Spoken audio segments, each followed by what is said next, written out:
గత ఖరీఫ్ సీజన్లో కానీ లేకపోతే ఈ ఏడాది ఖరీఫ్ సీజన్లో కూడా తీవ్ర దుర్భిక్ష పరిస్థితులు ఏర్పడడం జరిగింది అధ్యక్ష. కానీ ఇక్కడ జరుగుతున్న పొరపాటును మీ ద్వారా మంత్రి గారి దృష్టికి తీసుకొని వస్తున్న అధ్యక్ష. జిల్లా కలెక్టర్ల నుంచి డిజాస్టర్ మేనేజ్మెంట్కు నివేదికలు వచ్చినా కూడా ఇక్కడ డిజాస్టర్ మేనేజ్మెంట్ వాళ్ళు ఆ మండలాలను కరువు మండలాలుగా ప్రకటించుకోకుండా పక్కన పెట్టడం జరుగుతుంది అధ్యక్ష.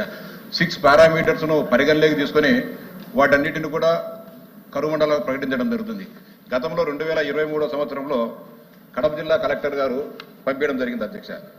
I submit here with draft proposals in the prescribed format received from the AP State Disaster Management, Velagapudi, by reference second cited in respect of YSR district for declaration of drought. In this connection, I submit that as per revised drought mandal updated up to December 2020, 17 mandals are fulfilling both mandatory and impact indicators of 36 mandals in the district.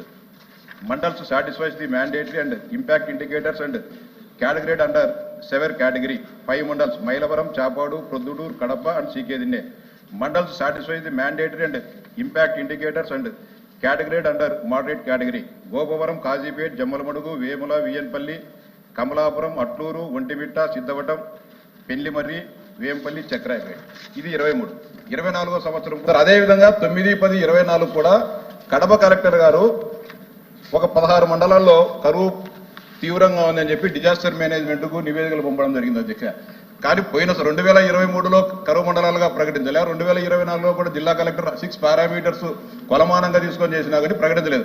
అదే పక్కన అన్నమయ్య జిల్లాలో మన DDRC meeting జరిగినప్పుడు నేను అన్నమయ్య జిల్లా collector గారిని అడగడం జరిగింది. మీరు పంపించిన నివేదికలు అన్ని వచ్చాయని. మేము పంపించిన అన్ని మండలాల్లో కరువు మండలాలుగా ప్రకటించడం జరిగిందని చెప్పి చెప్పడం జరిగింది అధ్యక్ష.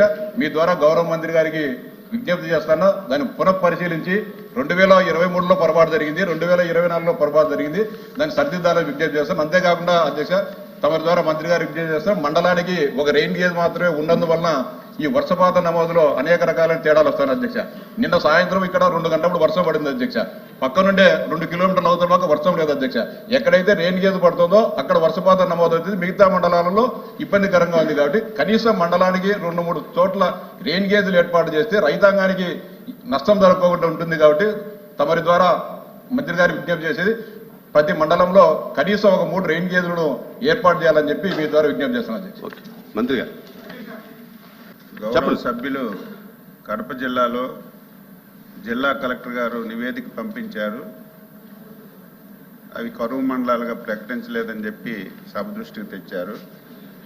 అధ్యక్ష, జిల్లా కలెక్టర్స్ నివేదికలు పంపించినప్పటికీ ఇక్కడ డిజాస్టర్ మేనేజ్మెంటు కేంద్రం రాష్ట్రం కలిసి కొన్ని గైడ్ లైన్స్ ఇచ్చాయి. ఏ మండలం కరువు మండలంగా ప్రకటించాలి, ఒక 5-6 పారామీటర్స్ అన్నీ కూడా చూసిన తర్వాత కలెక్టర్ గారులుగా పంపించినటువంటి నివేదికల ఆధారంగా కరువు మండలాలు ప్రకటిస్తారు అధ్యక్ష.